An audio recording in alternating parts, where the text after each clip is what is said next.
के खिला दीजिए, कुछ नहीं बनने वाला उससे। और आप अगर एक डिब्बा बॉर्नवीटा का खरीदेंगे तो कम से कम 200-250 रुपए का है 1 किलो का। तो 200-250 रुपए का 1 किलो बॉर्नवीटा खरीद के तो खाएंगे, लेकिन किसी को आप कहिए कि मूंगफली खाओ गुड़ के साथ, तो नहीं खाएगा कोई। रोज अगर गुड़ के साथ मूंगफली खाएं तो जितनी प्रोटीन उससे मिलती है, जितना कार्बोहाइड्रेट उसमें से निकलता, जितनी और दूसरी चीजें हमको मिलती हैं, उतनी 100 पैकेट बूस्ट खाने से नहीं मिल सकती। लेकिन मुश्किल से मूंगफली का गुड़ के साथ खाने का प्रचार तो नहीं है, लेकिन बॉर्नवीटा का प्रचार है। और ये जो बॉर्नवीटा, मोल्टोवा, इन तमाम चीजों में मिलाते क्या है? एक बार मैंने डॉक्टर जैन से कहा कि आपके पास तो ऑल इंडिया इंस्टीट्यूट की इतनी बड़ी लेबोरेटरी है, आप जरा इसमें पता करिए कि ये मिलाते क्या है, कैसे बनाते हैं बॉर्नवीटा। तो उन्होंने 3 महीने के बाद मुझे एक लंबी सी चिट्ठी भेजी, उसमें हर एक के बारे में लिखा कि देखो बॉर्नवीटा कैसे बनता। बॉर्नवीटा बनता है मूंगफली की खली से, मूंगफली की खड़, माने मूंगफली के दाने में से तेल निकालने के बाद जो वेस्ट बचता है उससे बनता है बॉर्नवीटा। मेरे गांव में मूंगफली के तेल के निकालने के बाद जो वेस्ट बनता है उसको जानवर खाते हैं, लेकिन हमारे देश में इंटेलिजेंट लोग वही खाते हैं बॉर्नवीटा के नाम पर। और आप बाजार में चले जाइए, मूंगफली की खली आपको 20-25 रुपए किलो में मिल जाएगी। गुजरात में तो उससे भी सस्ती मिलेगी। मैं तो मेरे गांव की बात कर रहा हूं जहां मूंगफली होती नहीं बिल्कुल। यहां तो सिंगदाना इतना होता है गुजरात में, मुश्किल से 20-25 रुपए किलो में खली मिलेगी, उसको वो बेचते हैं 200-250 रुपए किलो में। और हम लोग तकनीकी भाषा में कहते हैं वैल्यू एडेड हो गया। काहे का वैल्यू एडेड हो गया?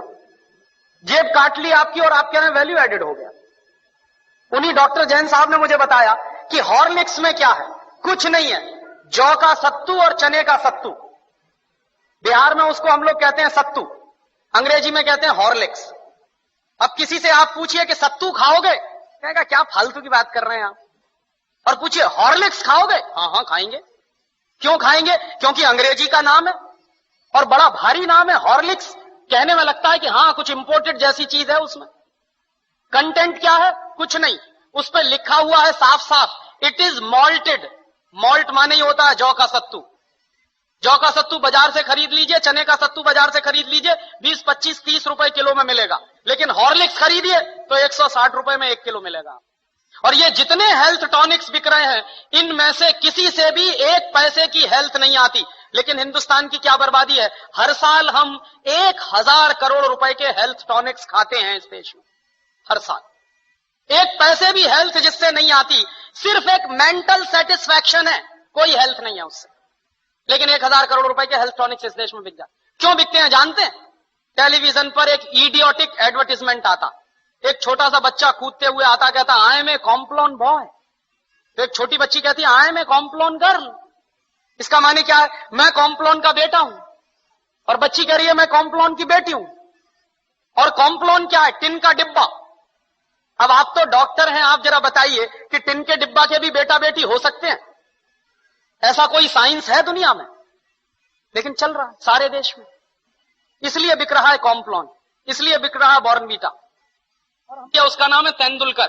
वो कहता है मेरी शक्ति बूस्ट, माने सचिन तेंदुलकर की शक्ति बूस्ट। तो सचिन तेंदुलकर की अम्मा को एक आप चिट्ठी लिखिए कि ये सचिन तेंदुलकर बूस्ट पी के तेंदुलकर बना है क्या? कपिल देव की शक्ति बूस्ट।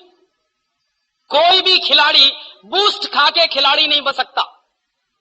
एक सबसे ज्यादा महंगा खिलाड़ी माना जाता है टेनिस का, उसका नाम है बोरिस बेकर। सबसे ज्यादा ताकतवर भी है। उसकी लगाई हुई एस सर्विस 160 किलोमीटर प्रति घंटे की रफ्तार से निकलती है। माने ट्रेन भी जिस रफ्तार से नहीं जाती, उस रफ्तार से उसकी गेंद जो मारता है वो जाती है। कितनी पावर होगी उसके शॉट्स में।